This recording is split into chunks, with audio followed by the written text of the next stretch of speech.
What's up guys and welcome. You are watching Fazi Fitness. So guys, channel membership is now live. Link is in the description and the first comment. Do check it out. That would really help support the channel. So let's start this video with the latest physique update from James Hollingshead, which is just 1 week out from this upcoming Detroit Pro. So as per Stefan, his coach, James is up 12 pounds since this past Arnold, Ohio. And they are looking to bring in a way fuller and way bigger package, while at the same time be hard as a grenade and rip the shreds at this upcoming show. Because I have got to say quite honestly, that is gonna be his best shot against a veteran like William Bonac and also Sasan Hireti. So the plan for coming in absolutely shredded and ripped for this past Arnold, that just totally backfired. And with that kind of physique that James Hollingshead has, he just cannot afford to be flat, which is what happened at this past Arnold. And that was precisely the reason he did not even place top 6, and he was so behind at the prejudging. Now, on the flip side, the margin of improvements for a guy like James Hollingshead in terms of a barrel peak, there are so much more that James is destined to look way better here in Detroit compared to this past Arnold. Now, in all honesty, this upcoming show, Detroit Pro, that isn't his best shot at earning his Olympia spot. Because in my opinion, William Bonac most probably is gonna win this show and he's gonna punch his Olympia ticket. So James, I believe, will have a better shot at winning FIBO Germany, because there is a possibility that William Bonac might not do that show. He's gonna give his body a break because he's also doing this upcoming Pittsburgh Pro. Now, all that being said, I know James Hollingshead is a bigger guy than William Bonac. He has great legs.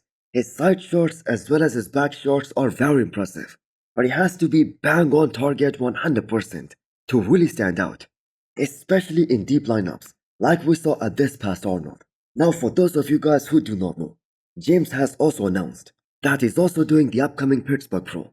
So we will see how much his overall look improves as he stays more in that diet phase for a very long period of time.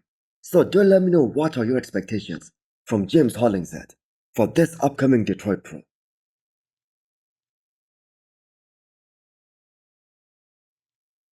Next up, we have an update from Goodvito. So the hype for Vito is so real that Chris Zito and Dave Palumbo, they were comparing Goodvito, especially the way he looked in his most recent physique update, to a young Jay Cutler. And that, I have got to say, is such a massive compliment. Now, as per Chris Zito, Goodvito is one of the strongest guys in the IFBB right now that he's currently working with. And the way Vito has been looking right now, there is nothing stopping him from winning this upcoming Arnold Brazil, which is happening in 2 weeks' time. And after he's done with getting his Olympia qualification, there will be zero pressure on him for this year's Pittsburgh Pro. But his presence in that lineup, especially now with all that anticipation on how he's gonna compare with Martin Fitzwater again, and how he's gonna look like standing next to a guy like the Mutant, that is gonna build up a lot of excitement, because Goodvito is a generational talent. And we kept on mentioning it for months and months, that just because Goodvito took the whole year off, and he was so focused on being a better bodybuilder every single day for this upcoming season, he can be the breakout star of 2025. So him and Martin, they were separated by just 1 point in Detroit Pro, especially after the prejudging. That is how Goodvito was even last year in his rookie year, and this is him now, unlocking a whole new level. Plus, on top of all that, he's one of the youngest IFB pros right now, competing in the men's open. And this kind of muscle mass and density and muscle maturity, that is so rarely seen on a guy of that age. So the Pittsburgh Pro just keeps on getting more and more exciting with every passing week. So Hosstile has just dropped some new merchandise, and all the Hosstile supplements and the products, they are tagged in this video. Click the arrow down below and use the code Fazi10 to get 10% extra discount. For anyone wondering, is Carlos Thomas Jr. is still doing Detroit Pro, since he hasn't posted anything since the Arnold, Ohio this year? Well, yes, he is absolutely in for this show. And about a week ago, Chris Cormier also hinted about Carlos Thomas Jr. parting ways with his coach, Patrick Tuor, and going a different route. Well, it turns out that was just a rumor, and these guys are still working together, which in my opinion is the right move. It's the right call. And that totally makes sense, because the Arnold, Ohio That was their first show together. And just because these shows were just few weeks apart, it was a great opportunity for both these guys to stick together and try to come in more tighter, bring better conditioning and more detail, and maybe try and come in with a different approach this time around. Now I'm not really sure whether it's a diet thing, a peaking thing, or Carlos just needs more time to get more mature. Now his back certainly needs to come up big time in order for him to win a pro show and qualify for his first ever Miss Olympia. Now the problem with Carlos is that there was so much hype created behind him, and Carlos himself was actually responsible for that because he kept on saying that he wanted to get a comparison with the former Miss Olympia, Derek Lansford. So he clearly was very disappointed with the results of that show. Now we all know how bodybuilding media works. One bad showing, and people just stop talking about you altogether. And that has kind of happened for Carlos as well, as we are now just 1 week out from this upcoming Detroit Pro, and no one is even mentioning his name as a threat.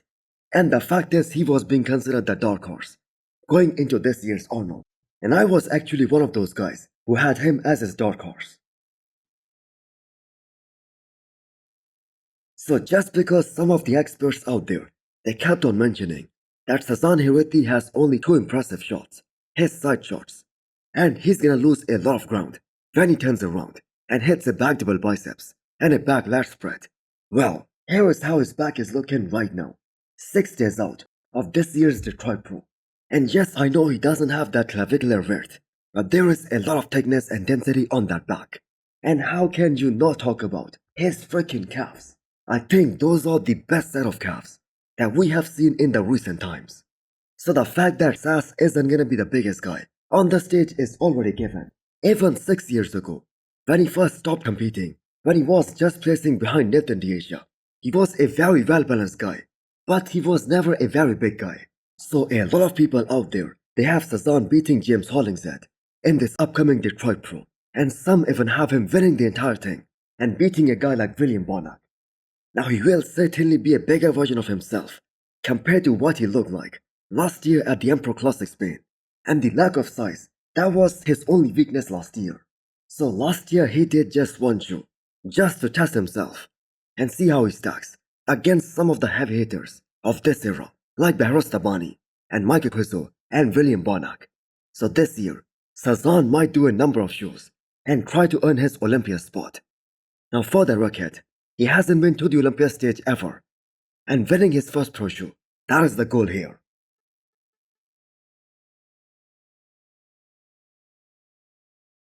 Next up, we have the off-season physique update from Brett Wilkin. So Brett was having an ideal off-season until he got pneumonia. So that's a little setback, but you can see how crazy impressive he was looking throughout this off-season. Even at the peak of his off-season weight, he had that amazing condition and super body composition. So Brett is really on a mission to make a very solid impact at his Olympia debut this year. So the biggest strength of Brett is the level to which he can push his conditioning for all of these shows. So remember him competing against Behrouz Tabani a couple of years back at Romania Pro. And Behrouz Tabani is a guy who is known for his nasty kind of conditioning. So Brett Wilkin was pretty much on that same level as Behrouz Tabani in terms of the condition for that show.